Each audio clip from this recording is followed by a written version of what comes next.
I'm a professor in the history department. I'm going to talk for about an hour today. I really wanted to emphasize today the sort of continuities and the breaks in the history of the Valley, and I think in particular to help you get a sense of the chronology. And what we do as historians a lot of the time is think about ways to break up time periods and to understand chronology across time. And so what I'm providing you is not the authoritative or the only way to think about the history of the Valley, but it's useful to me. And I think, if anything, you might take down just that structure and think about how that fits with the things that you have been learning through your guest lectures and through the research you're doing. I wanted to start off by talking about, and really thinking about who lives in the Valley and the peopling of the Valley. Because there's lots of ways to talk about the Valley. A lot of people think about the secession movement, or they think about the current industrial activity in the Valley, and those are all totally valid things. I'll talk briefly about them. But what I'm really interested in, who has lived here, and how have they changed over, how has that changed over time? And also to think about the relationship between the Valley and the city. And as you probably are aware, there's a long-standing kind of cultural divide. I had a student in my California history class say that she was really excited to see somebody at UCLA who had an 818 on her cell phone. And she was like, yeah, that's the Valley. Like there was a sense that it was something different than LA. And yet part of what I want to emphasize today is just the real continuity between Los Angeles as a total area and its Valley. That is, the Valley has always been a central part of what makes LA, LA, even if people don't like to admit it. So we start with the Indian Valley and think back about 10,000 to 15,000 years and think about where Indians lived, Native Americans in the Valley. And to my point, I know it's risky this time of day to turn off the lights, but I need to anyway, so stay with me. I'm only here for an hour. Again, when we think about how the Valley and the city connect to one another and the history of the place, it was populated as probably, we don't know exactly, but somewhere in the neighborhood of 10, maybe even 15,000 years ago, by the Tongva people and the Chumash people who were nomadic natives who lived adjacent to the river. And this is a nice reminder about the value of the natural history of Los Angeles and the Valley in particular. That river that today you cross maybe at Oxnard or wherever, it's got those nice concrete barriers, right, that keep the water, keep it nice and controlled because it's a floodplain. But it once was a thriving river that supported these Native American villages.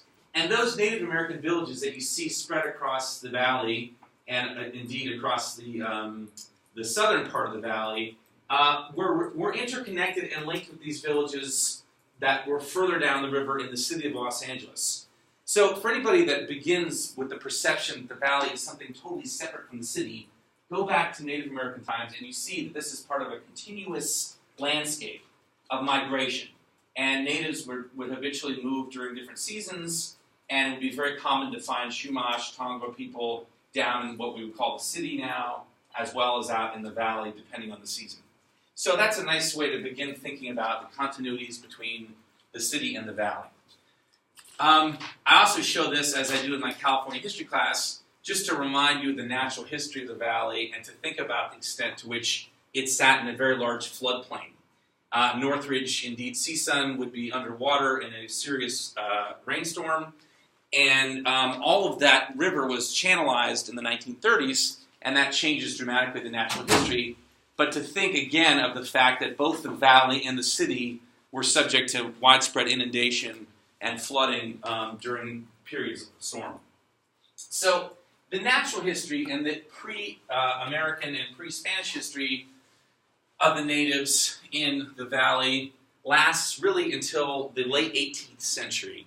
And it's in the 1770s, of course, that you see the founding of the San Fernando Mission, which represents the Spanish footprint on the San Fernando Valley. And if you've never been to the mission, I don't know if you're planning on going as part of a class trip or not, but it's a pretty spectacular piece of architecture. It's also got a great gift shop, which is always nice. But the arrival of the San Fernando Mission permanently changed the nature of Los Angeles as well as native life in the region. And without going into too much detail about the native side of the story, it's enough to understand that the natives of the San Fernando Valley, as well as the rest of Los Angeles, had existed for 10, 15,000 years, relatively unperturbed by Europeans. This is very different than the situation in the American plains of the United States, for example, where there's much more recent contact. But in fact, in the era of the Spanish, this is often the first time that natives have interacted with Europeans. The consequences of that interaction, as you probably know, are devastating. And they're devastating because natives are exposed to diseases, in some cases unwittingly unleashed by the Spanish, which have the effect of decimating the Native American population.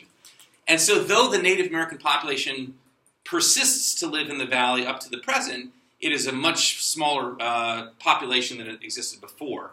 It's estimated that in the olden days, probably in California, there were something like 400,000 natives. By the end of the Spanish era, they're down to about somewhere around 60 to 70,000. So widespread destruction as a result of this introduction of Spanish disease. And so part of the way we would think about the valley, or that I would think of the valley, going back to our the Spanish era, is to think about the valley as a site of conquest. And in that regard, it is a lot like other parts of California, but it's quite exquisitely the case in the valley because of the large area and the relatively large number of natives who are brought into the San Fernando Mission. You see this very rapid deterioration of the population. So the San Fernando Mission is an important site of conquest in this, and it's interesting. If you talk to the head of the Archdiocese Archives is actually at the San Fernando Mission, and if you talk to the head of the Archdiocese Records, Francis Weber, who we talked to, I brought a class to talk to him some years ago, maybe 5 or 6 years ago. And of course the teachers who were there wanted to know, well, isn't this a site of conquest, and isn't this an example of exploitation? And because we read these records about the natives being treated like children. And he said, well, they were children. And he had no shred of irony about it. It was like, this is very much part of that ideology that he still carries with him, that the natives were children, they needed salvation, and so it justified, in many ways, what we might see as the exploitation of the natives. So my point here is not to sort of vilify the Catholic Church, but rather to just explain to you that the valley was a site of just extraordinary conquest over the native peoples before it was ever anything else. Now, once we move past the Spanish era, we move decidedly into the Mexican era when Mexicans gain independence from Spain, and when they do so, they take the land holdings of the Spanish former mission and they make it part of their own cattle ranches. And so this period that lasts roughly from the 1820s and 30s up to, say, the 1840s is a period of extraordinary cattle ranching in the valley. And the ranching takes place largely on the old sort of what they call the ex-mission lands of the San Fernando Valley. And by the way, please, just because I'm a guest, don't refrain from sticking your hand up and asking questions and discussing it, okay? You're welcome to raise your hand and ask anything you want. This is a map from after the Mexican period, but first of all, it's just pretty. It's a colorful map from the 1880s. But it shows you the amount of land that had been owned by the Spanish church. And in short, it represented the entire place, with some exceptions, notably Rancho Encino, which I think you're going to go visit in a couple days. And I'll talk about that. You can tell this map is from the late 19th century, but what's important to see here is that all of this area, as late as the 1870s or so, was still considered part of the Spanish-owned land, or in this case now Mexican-owned land, with some exceptions here. So it's a remarkable piece of property that extended throughout the entire San Fernando Valley. One chunk of land, all owned by the Spanish. What happens is when the Mexicans break away from Spain in 1822, they revolt against Spain and gain their independence. This land becomes Mexican land. And the difference between Spanish land and Mexican land is actually somewhat significant. You would think that it's probably just a continuous use of the same property, but in fact what ends up happening is it becomes owned by various ranchers, Mexican ranchers, who intensify agriculture on the plains of the San Fernando Valley. And that's exactly what happens. The mission no longer has control of it. The mission reverts to being simply a religious institution. And the landscape then becomes ranching land, and cattle ranching land in particular. This is a difficult process at first because cattle take a lot of water, and there is no irrigation to speak of yet. And so the LA River, again, becomes a really important part of the story, as does the digging of wells. Wells is probably the least sexy part of California history, but really important, right? So they dig wells for groundwater, and they begin to start essentially a cattle empire in the San Fernando Valley. So, just to kind of recap where we are chronologically, we go from a land of native villages to a site of conquest to a site of Mexican ranching. And we're only up to the 1870s. So it's already gone through it's served a lot of different purposes. Beginning in the period of the 1870s and 1880s, you see the gradual transformation of the San Fernando Valley from a Mexican-dominated ranching class area to an Anglo-dominated farming area with much more diverse agriculture. How does this happen? Christian, I hate to call on you but you're such a good student in my other class. Do you want to give us a little bit of a preview? Do you remember what happens after secularization of the missions to that land? The secularization of the land. I won't. Only if it doesn't. Spot, yeah. Okay. I won't put you on the spot, but you will remember that we talked about the fact that the first major landowners are the lawyers, the attorneys, right? Part of the challenge is that the new American government that emerges in the 1850s wants that land, and there's thousands of Americans who rush to California, as well as foreigners who want to take advantage of California after the gold rush. In that process, they clamor for land. But the Mexicans who own the ranches say, well, this is our land. Well, the only way they can reconcile this is by creating something called the Land Law of 1851. And the Land Law of 1851 creates a blueprint for how land should be distributed in California. And the way it should be distributed is typically by the proof via a title, a land title, the way that American land law had always worked. For the United States, land was on a grid, right? Longitude, latitude, and that land was distributed or sold from the public domain to people who bought it and then held on to the title to prove that they owned it.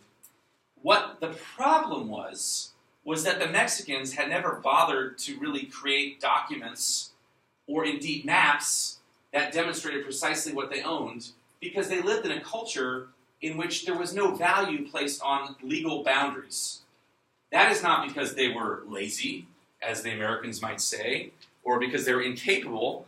Instead, it was because they lived in a culture where only 800 families or so lived in the entire state. And so they could afford to be generous and have wide boundaries and not be litigious. They were not a litigious people, the Mexicans of California. And so because of that, when the Americans came in, they said, wait a minute, how can you prove that you own all this ex-mission land, all these ranches out here? You need to demonstrate that to us up at the land office in San Francisco. Well, the problem then becomes, how are they going to demonstrate that? And just to give you an example of the difficulty of this for the Mexicans, was that they had done everything, all of their land descriptors had been based on these, what were called diseños, maps, that were, to us, would seem very crudely drawn. Let me pull these up real quickly here.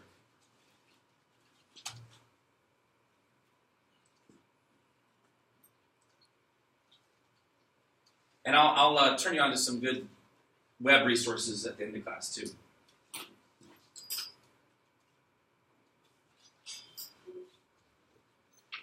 Oh, of course, when I do it on the fly, they don't come up, do they?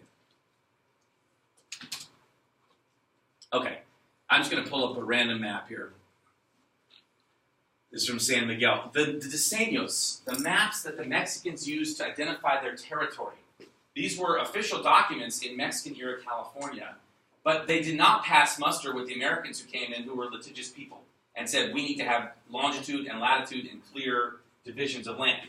So the diseños, an example of which is here, is a very casually drawn map, right?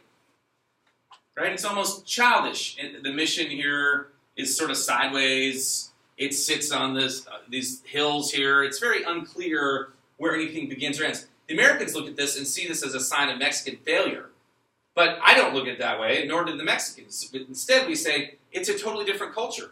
The Mexicans were capable of doing advanced cartography if they had wanted to, but they didn't want to. They didn't need to. These maps were simple drawings to show generally where a family owned land, and we're talking about thousands and thousands of acres. So there was no need to be very specific. And in fact, if you go up to Berkeley, if you go up to the Bancroft Library and look at the actual diseños and look at the descriptions that Mexicans had of their property, they say things like más o menos. A lot. A lot. That is to say that they were more or less, right? The boundary sort of went here, the boundary sort of went there. So it was a very casual process. When the Americans come into Los Angeles, and then the Valley in particular, they say, well, we don't do más o menos. We need to know longitude and latitude. We need to know township, section, range. And so that is evident in this map here.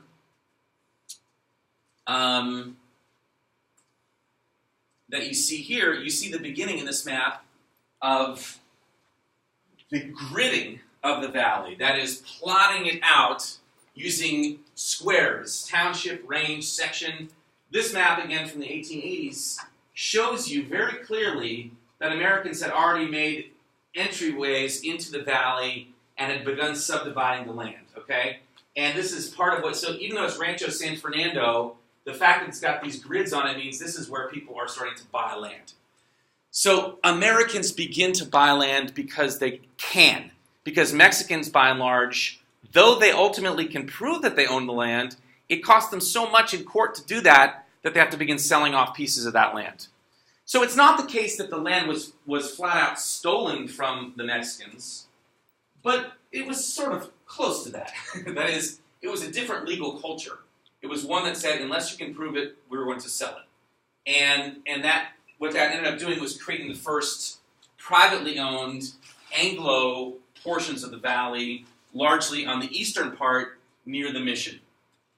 Now, in addition to the eastern part, there's also lots of development on the southern part. Excuse me, development's not the right word. There's lots of land purchasing for agricultural purposes on the southern part of the valley. And two names that you probably know well, because I know you visited the San Fernando Historical Society, right? Or the museum. Did you guys visit the museum? You did, okay. Two names that you probably heard a lot there are Lancashire and Van Nuys, who were the original wheat farmers who put the southern part of the valley on the map. And here in this map, you can see quite literally what I demonstrated before, right, is that this is a map by the 1880s here, which shows you that this land that was once just this vast Mexican landholding has now been subdivided into pieces, right? Into chunks that are owned by various people with Anglo names, largely. And this is a very important region here. All the southern part was owned by Lancashire and Van Nuys, whose purpose was to use it for wheat farming, which they did. And here, if you haven't seen these pictures, examples that are hard for us to imagine of the southern part of the valley here being tilled with other agricultural production going on here. And this is all part of the wheat operations. The wheat operations of Lancashire and Van Nuys were fabulously profitable. They had to do dry farming, which is what one can do with wheat, but this is still in the era prior to irrigation. But we've now moved decidedly by the 1880s into an era of Anglo dominance and farming. Were there still Mexicans around in the valley in the 1880s? Yes, but they did not have the same social status or land holdings that they once had. So they're small farmers, they live on small plots of land. Most of their status has been taken away because of the fact that they lost most of their land when the Americans came. Any questions so far? Okay, so just to give you, one of the things that's kind of funny is that people who are interested in the history of the valley love to celebrate the success of Van Nuys and the success of Lancashire. And I've included a picture here just to remind you that it wasn't all glamorous. Some people were humble pumpkin farmers. I thought it was appropriate for our time of the season here to remind you that not everyone was a wheat farmer and making lots of money. We have these rather doer-looking pumpkin farmers here, who we must say are growing some really monstrous pumpkins. It's quite impressive. And so Anglo-agriculture then becomes the kind of dominant way in which the valley operates in the late 19th century. The population of the valley in the late 19th century is very small. It consists of hundreds rather than thousands of small farmers, some large-scale farmers like Lancashire and Van Nuys. What ends up happening is that all of this will begin to change as a direct result. Here again is Van Nuys, Lancashire, advertising a subdivision. After their agricultural enterprises begin to wind down, they're savvy enough to recognize the value of that property. So beginning in the early 20th century, much of that land that we just saw on the map has already been subdivided for homes. In most cases, those homes are not built, but the land is plotted out and divided so that people can develop it eventually. The next biggest change to come to the San Fernando Valley is the aqueduct. And there's no getting around the fact that if you're going to think about the aqueduct, which arrives in 1913, it has a profoundly transformative impact on Los Angeles and on the valley in particular.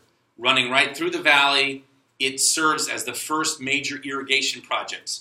This comes from the Owens Valley in northeastern California, east of the Sierras, comes down 300-400 miles through a very complicated and nasty deal. That water is taken from the Owens Valley. That's a whole other story. I won't get into that right now. But that water is taken from the Owens Valley and routed simply by gravity down to Los Angeles. It comes through the San Fernando Valley. You pass it when you go up the 5. It's that cascading on the right. It looks like a bunch of stairs that's cascading down here on the way to Santa Clarita. That aqueduct permanently changes the nature of agriculture in the valley. It turns agriculture, though Van Nuys and Lancashire, for example, had been successful, it turns agriculture into a multi-million-dollar operation.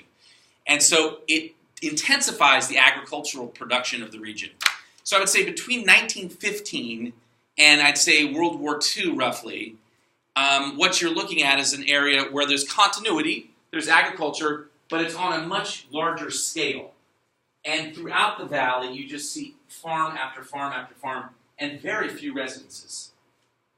Very few residences at all. We look at the orange grove over there on the edge of campus and think, how cool, they planted an orange grove in the middle of our campus. But of course, it's just everything else has been wiped out. All the other orange groves have been wiped out. That's all that's left, right? That piece. If you want to get a sense about the valley and what was actually in the valley in the 1920s and 30s, other than agriculture, you can get a good look by looking at one of these maps here. These are Federal Housing Administration maps. This one's from 1939.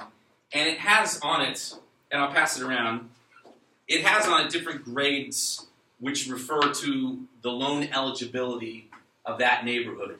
These have everything to do with race and racism. It's a separate topic, but they're really about redlining and keeping blacks out of neighborhoods. But my purpose in showing you this map is to show you instead this whole area of the valley north of Van Nuys that is entirely undeveloped. There's streets there, but there is no agriculture. There's nothing but agriculture, and there is absolutely no housing.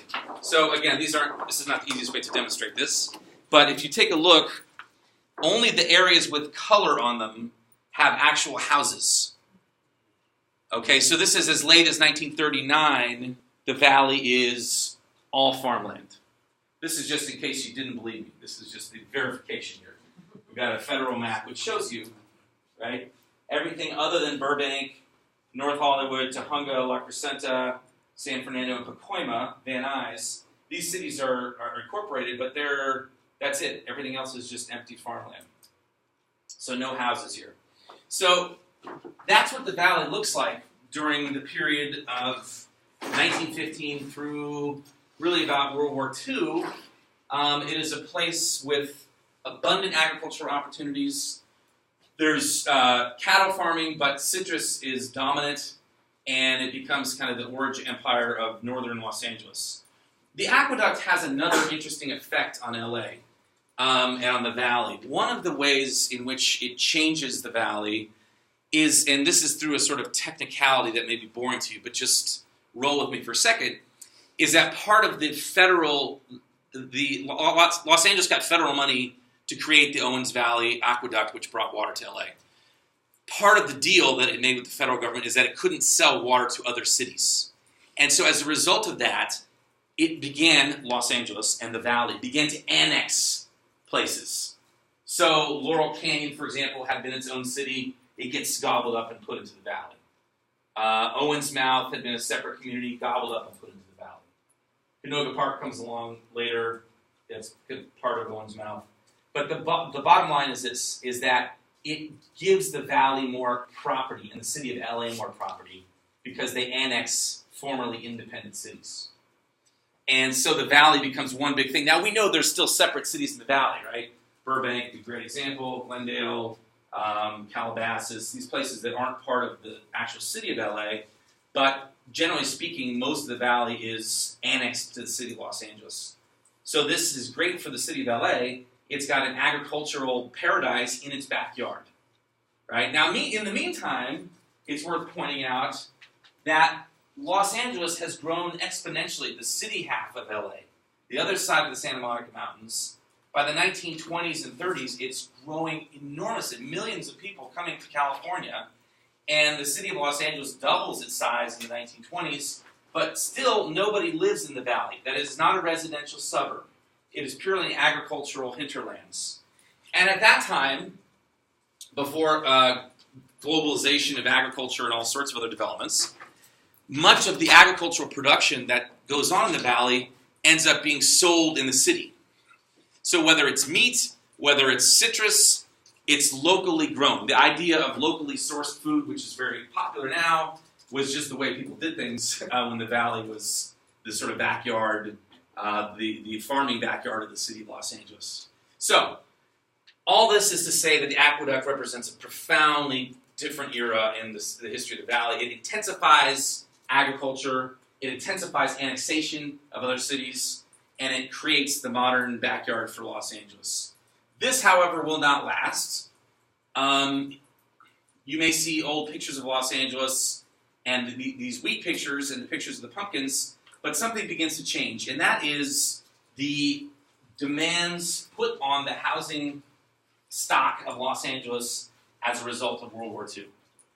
World War II dramatically transforms the San Fernando Valley, creates, in some ways, what you might say the modern San Fernando Valley.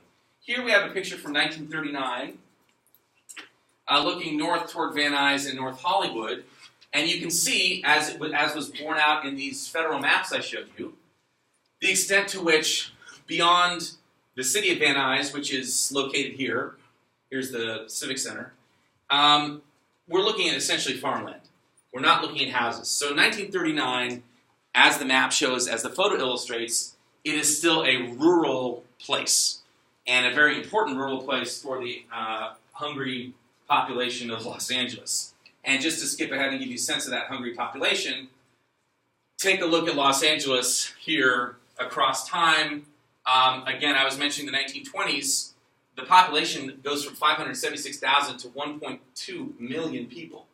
So extraordinary new population boom. The 1920s in Los Angeles were roaring, but they were roaring on the south of the Santa Monica mountain range. They were not roaring on the valley side. So, and in fact, in some of the great literature from that period, the valley seems like this very remote, far-off place, as some people imagine it today, I suspect. What changes, of course, is the demand for housing placed by World War II and then the returning vets and the baby boomers. Here you see, in this picture, Woodland Hills, the land being terraced in 1956 to create pads where they can erect new homes. Much of Woodland Hills was subdivided back in the 20s, but by the Lankershim and Van Nuys folks, but it wasn't really sold as a housing community until right after World War II.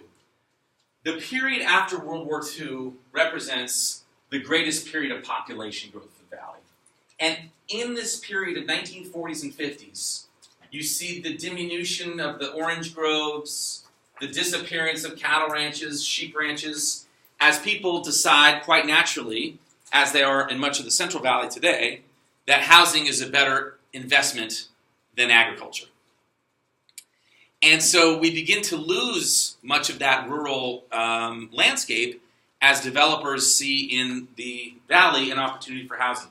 Why the valley? Well, it makes all kinds of sense if you think about it. You look at that population growth, but look at the population growth here in the period 40 to 50. You see another almost 2 million people living here now, right, by 1950. And that's just an extraordinary jump from what it had been back in 1920. That population pressure creates all sorts of new suburbanization. And it's important to recognize or put the valley in some kind of context here. The valley is not the only new suburb that emerges after World War II in California and even Los Angeles. Part of what happens, and I'll show you some other maps in a minute, is that you begin to see this process of suburbanization as mostly white people move out to the hinterlands, former hinterlands. So towards Pomona, West Covina, Azusa, south into Carson, Torrance, north into the San Fernando Valley.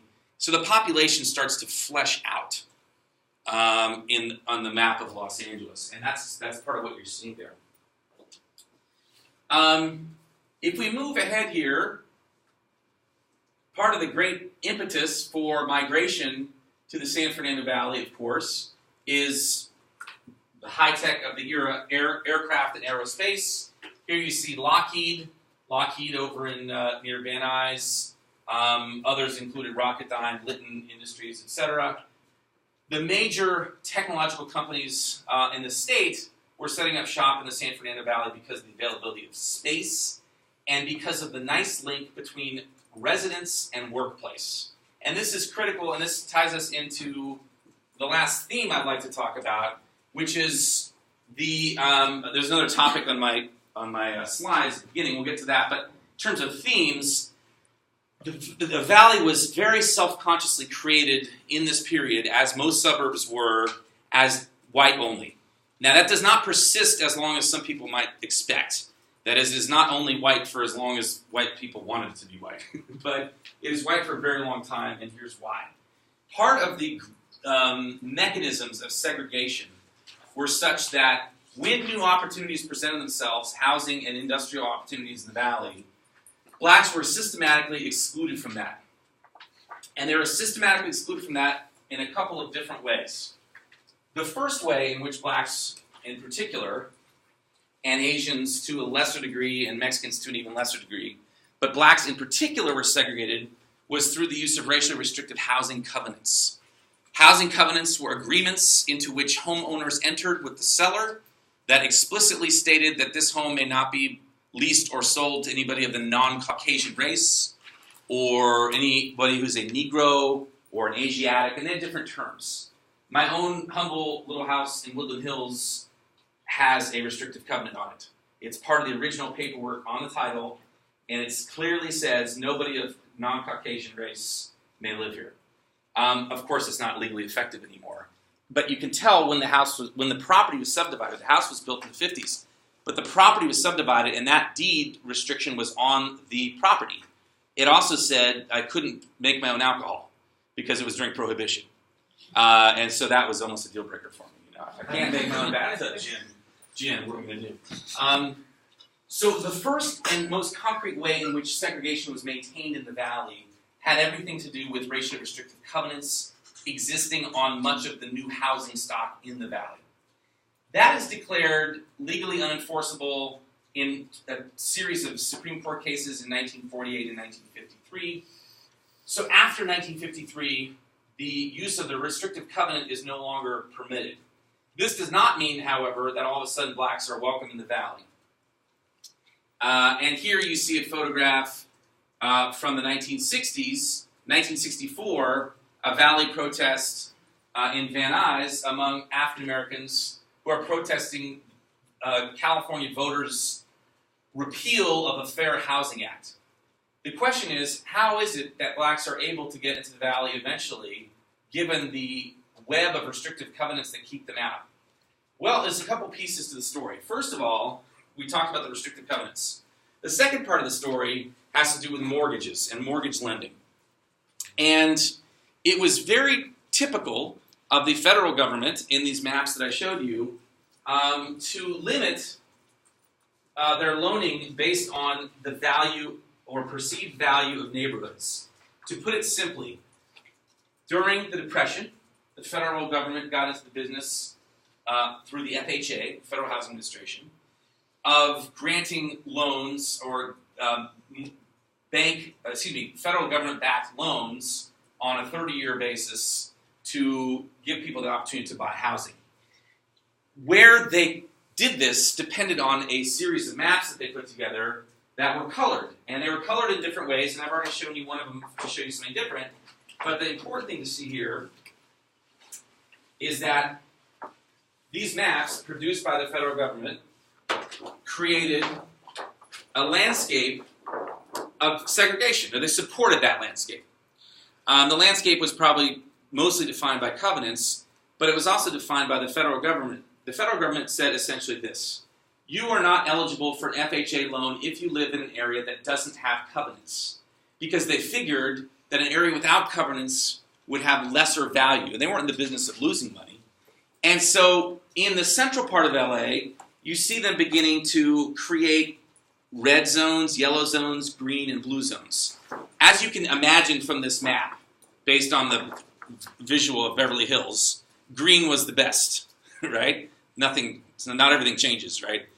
Green was the best. That was the area where it's most eligible to get loans. And red would be areas where the federal government would not back loans. So what ends up happening is, as the valley develops as a housing center in the post-war years, it very consciously tries to recreate those covenants as often as possible to get those loans. In the meantime, black people living in the central part of the city, what we would call South LA, have no opportunity to buy homes, to build equity, and to move out. So it becomes a very binding sort of tradition that the federal government has sort of introduced here. So you've got covenants on one hand, you've got restrictive loan policy on the other, and then you have the most insidious way of keeping black people out of the valley, which is simply through manipulation, lying, terror, scaring people.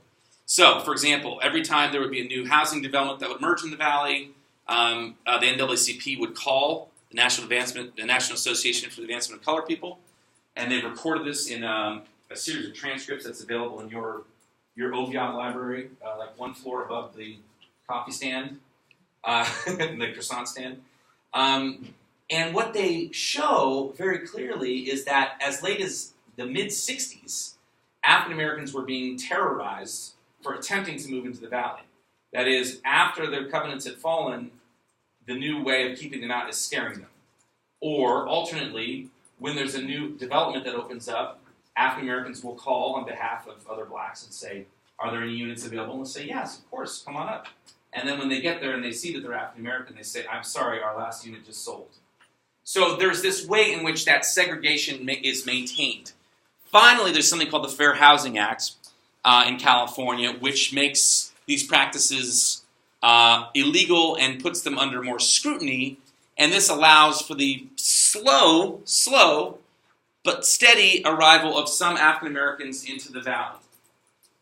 In the meantime, Latinos have already made headway into the valley as early as the 1950s. The discrimination against Latinos in terms of housing seems to be less in the 1950s and 60s than it is against blacks. And if you look at surveys from that period, you'll see these surveys of what white people will do, and it'll say, well, white person, would you be more likely to go to school with a black person or a Latino person? Would you be more likely to go to a movie theater where there's Mexicans or blacks? And in every case, the results are the same. Whites are more comfortable interacting with Mexicans in these surveys than they are with blacks, for whatever reason. But that's the result of those polls. And so what you get is a very slow integration of the valley. And so while the city of Los Angeles in the 1940s and 50s is becoming very racially integrated, the Valley remains a kind of what they call a white spot in LA. And that is very appealing. Now, that has the effect of luring other white people out to the Valley. And I want to make a point here. It's important to understand kind of how racism operates. When white people moved to the Valley in the 40s and 50s, they are not all moving because they are racists. Many of them, probably most of them, are moving because they've got attractive loan offers. There's brand new housing. Their new jobs are out in the Valley. They think the schools are better and less congested. So there's a lot of amenities that white people in the 40s and 50s find and seek in the Valley. But it is the case that for some of them, they are fleeing what they see to be the increased diversity of cities. And this, of course, intensifies dramatically after the Watts riots of 65. The Watts riots of 65 have the effect of pushing many white people from the city where they had lived in proximity to South LA into the Valley. And there are a whole bunch of surveys that are done right around 66, 67 that ask people, when did you move and why did you move? And the results are very clear. It's like, we don't want to be in a city where people are burning down stores. So I think it's difficult, to separate the whiteness of the Valley with the Valley's history. But as you see, it's only one moment in the history, as we'll see. Now, to that point, as the Valley becomes more heavily industrialized in the 60s and 70s, and there's more employment, particularly automobile plant in Van Nuys, all sorts of aerospace work, Budweiser, large-scale industries, you see more and more diversity coming to work in those plants. And that diversity is very easy to see on a series of maps that I will now try to find here.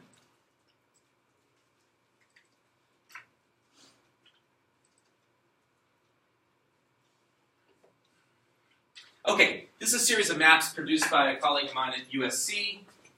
So I didn't author these maps, but they give you a really clear sense about what's happening in LA and what's happening in the Valley. Let's start, for example, down here with, let's go up here. Okay, so these maps show you racial majorities, places where the one racial group's population is more than 50%. And for white people, the color scheme is yellow. Unfortunately, I cannot stop this. My only critique of this generous maps that were given to me is that I can't stop them from cycling. So they're just going to keep going. So I suppose I could make screenshots of them, but take a minute and let it play through and get a sense of the timing. That is, when does it cease to be a white majority, and where does it cease to be white majority?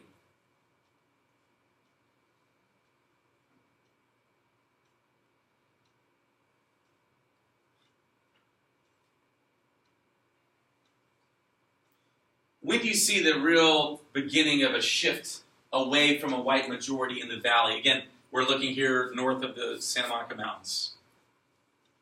Somebody wanted to narrate this for us? So up in Pacoima area, you see some diversity, but it's between 1960 and 70 that you see the first real significant shift, and then by the 80s, it's a foregone conclusion that the Valley is no longer exclusively white. So this period of whiteness is really from the 40s and the 50s into the 60s, and then it begins to their share of the population begins to diminish as other groups move in, and particularly in this map, Hispanics. And that term Hispanic, although it's sort of anachronistic, it just means people whose last names are Spanish. So it tries to lump together lots of different Hispanic people. Let's take a look now at the actual difference between whites and other groups in the Valley. Here we've got African Americans, for example. Here we're looking at their population from 0 all the way to 100%. And you'll see what we've said is that they have very tough time making an inroad into the Valley. They're around San Fernando and around Pacoima, but up until 2000, their share of the Valley remains very small. By contrast, their share of the central city is quite dominant up until about 2000. And then I'll just show you the Latino map, and then I'll come back to the Asian map, and then I'll wrap things up. The percent Hispanic here, again, from dark blue all the way to red, reveals the extent to which the valley is Latino or percent Hispanic, and you see this very clearly, little bits in the 50s and 60s, but again, it's that shift from 60 to 70 where things begin to turn. So whites are coming into the valley from the city at the same time other groups are moving in, and making it a less white place. And I'll show you Asian Pacific Islanders to give you a sense of the diversity of the valley now.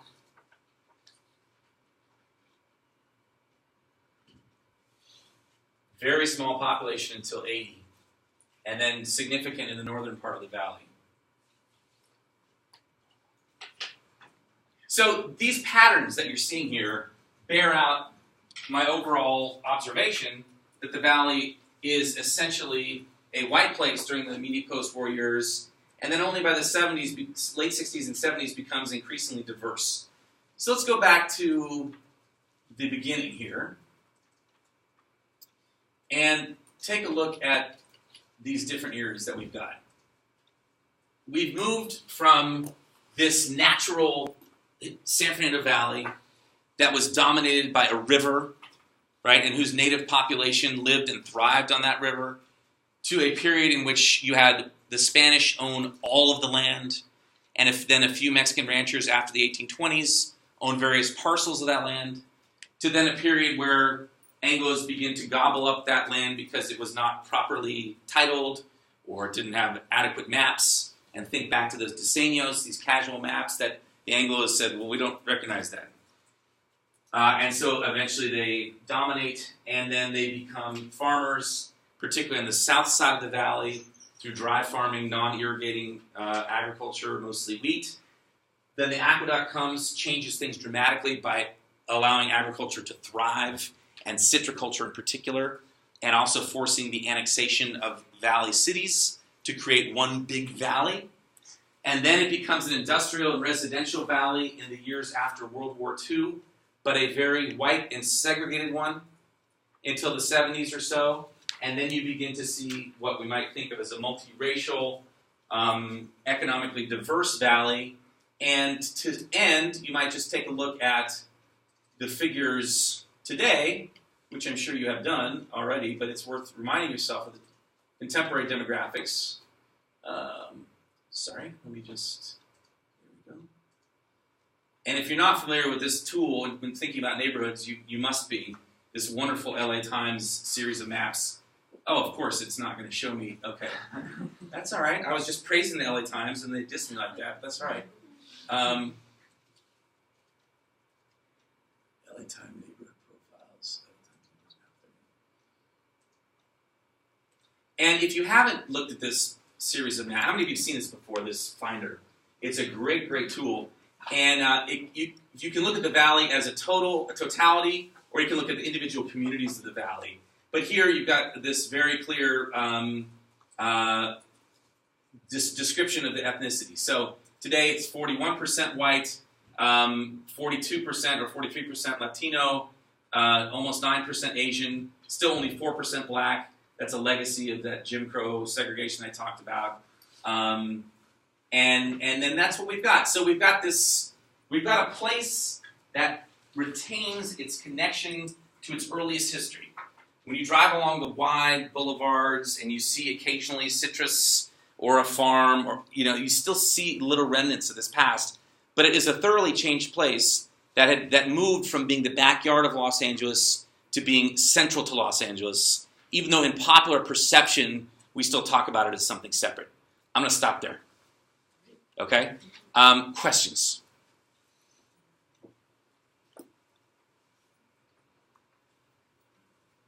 Come on, you guys are so quiet. I know I'm a guest, but just think of me as your normal prof here. I'm not just... Yeah. I got a little lost in the transcripts you were talking about, the NAACP transcripts. What was the context of that? Who were they calling and why? The NAACP, in a series of civil rights campaigns in the 60s, made phone calls, had their staff make phone calls to new housing developments in the valley. And they called to ask if there were available units. And naturally, the salesmen were very enthusiastic and said, of course, come on down. And the NAACP documented all this very carefully. And so when they would send in, have a black family drive over the hill, and all of a sudden they would arrive and there was no housing available.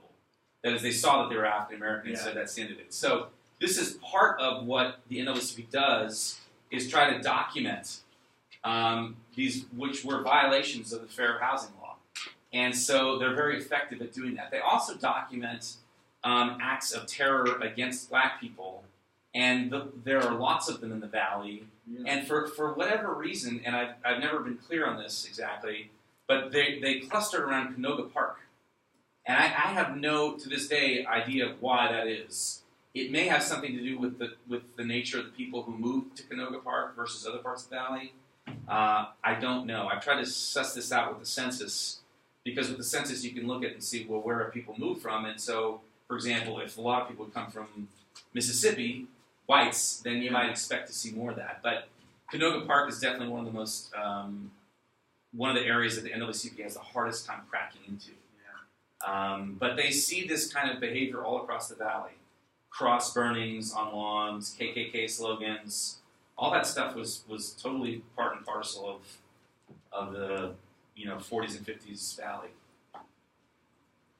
Other questions, please. Question.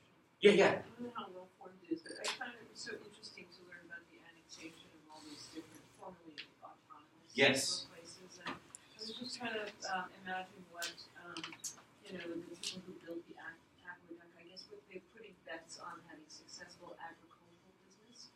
How successful was it? It was very, I mean, the story of the Owens Valley is a colorful one, told somewhat fictionally in the movie Chinatown, which I highly recommend if you haven't seen it. It doesn't do complete historical justice to it, but the early investors, to put it simply, the folks who engineered the water grab from Owens Valley were heavy speculators in San Fernando Valley land, and anticipated that they would succeed in getting the water, and they were made fabulously wealthy by their predictions. So there was a great deal of that.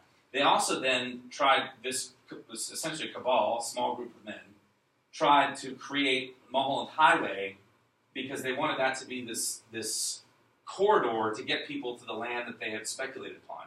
But the Mulholland Highway is interesting. It doesn't finish, right? It's sort of left half undone. So they lost out on that. But to answer your question, they anticipated a cash reward for their investment in land in the valley, and they got it. But, so who was giving it?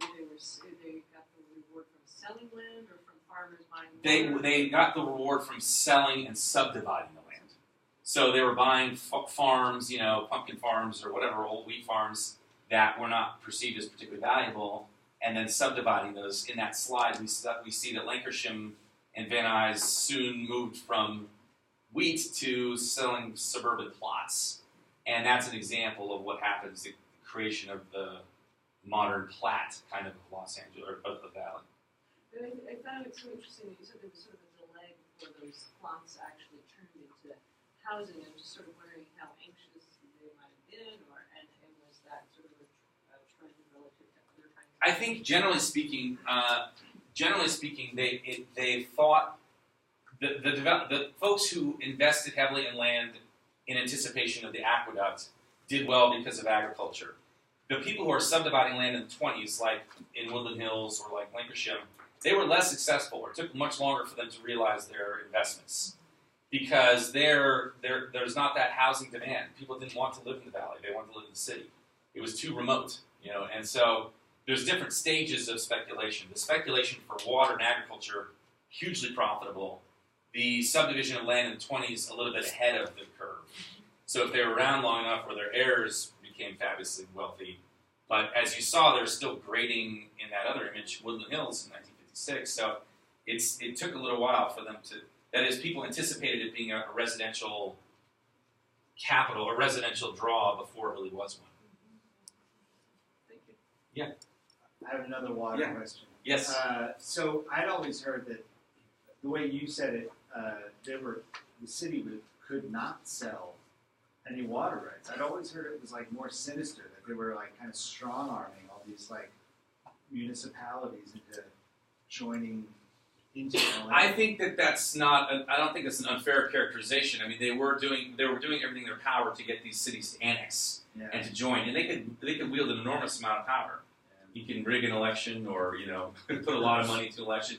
So there was a lot of chicanery involved in that, and that was just the way they did business at that time, and it was, it was fairly successful.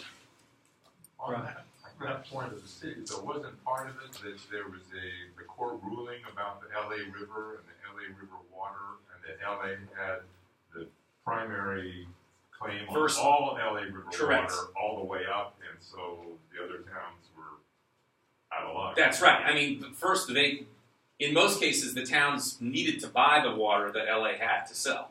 So I mean, there's an incentive for them to join, and there's not much disincentive to stay separate. If you're in the valley, water becomes one of the biggest parts of that. So that is driving it. But it's also true that there was that kind of political chicanery that was typical of the time. Yeah. But most people would want to get involved with LA Water because that's the only major source. Yes. So this question is kind of regarding the covenants on the housing. Yeah. Was that federally mandated, or was it just something that was kind of integrated in there, and the whites were then able to take advantage Yeah, of it? it's sort of two pieces. So restrictive covenants evolved organically in American cities in the 19-teens and 20s as arrangements between various parties, homeowners associations in particular. So in the same way that you couldn't leave your car, and in the same way that today you have, for example, in gated communities, there are today the CC&Rs, right? These very clear rules about what you can and can't do. Well, this was homeowners associations encouraged people to enter into housing covenants so that they could retain the quality and the value of their neighborhoods. So that was part of that. So it was a private arrangement. There's something different with the FHA. The redlining process has to do with basically what the FHA says is we support loans in neighborhoods where there are covenants. So they give it that extra layer of enforcement. Yeah, it's a good question. Yes? I'm not sure how to ask it, but how was, what is the relationship between the covenants and the geographical characteristics of the land? So what was it that made them desirable? What was it that made Desirable for to put covenants on them for white people to buy those areas, basically. What was the geographical features that made that? I think I'm not sure I quite understand. You're saying which features would, because covenants were about, racially restrictive covenants were specifically about keeping black people out because of the perception that the property value would decline as a result of having black people there, irrespective of the nature, the geography, or the type of housing. It was about preserving property values. And the perception was that if you allow blacks or maybe Asians or maybe Mexicans in, people are not going to think that the land is as valuable anymore. So it didn't really matter whether the house was on a hill or was near a river. That was the motivation. Any other questions? Yeah. Can I ask another prominent question? Do you think that had you were saying it kind of developed organically in the teens and 20s? Yes. Did it have anything to do with the Great Migration? Or? Absolutely. The place where you see the most of these pop up are in Chicago, New York, right around this time. LA is a little bit later. LA doesn't have a big Great Migration of African Americans in the 1920s. So it doesn't have the same thing that's going on in Chicago and New York, Pittsburgh, Milwaukee, places like that. Those Rust Belt and cosmopolitan areas put those restrictive covenants on to keep black people in their place. And then it moved out west and became a very defining part of the geography. If you look at South Los Angeles today, though it is now a majority Latino, the majority of black people nonetheless still live in that area, black people in the county. and they live in the area that was bounded by these covenants. So they have a long. There's many other causes for that today, but I'm saying that they're kind of etched into the landscape in some kind of concrete ways. Yeah, Rob. I'm kind of curious, you're a historian, so you see things that the rest of us maybe don't see so well. But, my feeling in the San Fernando Valley is it's almost ahistorical. I just don't have much sense anywhere that I go of seeing anything that's very old in one instance, more than 50 years old maybe. And the other thing about it that it's not exactly about history, but it's a place that sort of just lacks landmarks. I mean, someone said to me once, "Where do you go in the valley to take a selfie?" So I don't know. Maybe you could. Are there any places that have any sense of a historical feel? Well, I understand what you mean. I think you're right. I mean, it's not. I mean, there are some various historic landmarks, but everything was built so late that I think your sense about it is right. And I mean, that's part of the thinking about VPAC, right? It would be the new destination in the valley. That would be something. Yeah, that would be something. Let me just say one final thing. Do you mind, Suzanne? Is that one final comment? We got time? Okay. Although there is some kind of debate, I can't remember who's talking about it. I want to get to the car radio in a second for that. But really, really quickly, part of the reason that you see no landmarks, and part of the reason that it seems ahistorical, and we talked about the older history, Rob, before you came in, and so there's definitely that there, but it's not visible. And this has everything to do with the fact that the valley was built after the zoning ordinances went into effect, and it was built very late. So those two things are related. It was built late, that is, all the landmarks go back to the 40s or 50s. There's very few houses in the valley that predate the 40s or 50s. So it is already just stuck in modernville and not historicville. But the other thing that's interesting about the landscape, well, maybe interesting is the wrong word, but it was built after the introduction of zoning ordinances, which became a very popular tool of urban planning in the interwar, right before World War I. And what ends up happening is that everything that's built in the valley is built after the introduction of zoning ordinances, which means that the commercial and residential areas will be divided. And this is why everything in the valley is a strip mall on a corner. You have miles and miles and miles of housing, and then you'll see a little commercial district. But what you don't see in the valley, and what makes it appear perhaps boring to some people, is you don't see the mixture of housing and residence and commerce. That's what you get in an old city. That's what you get in parts of downtown LA. That's what you get in San Francisco. That's what you get in Boston. Older places. But everything in the valley is so new that it's not surprising that you'd have trouble finding a good selfie location. And I recommend that you use the Matador, our new Matador statue, maybe the best one we got going. It looks historic. Okay, thank you very much. You want to catch this debate, so thank you for your time. Thank you.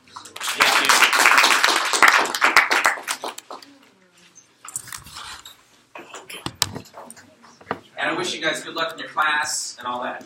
Good luck. Thanks.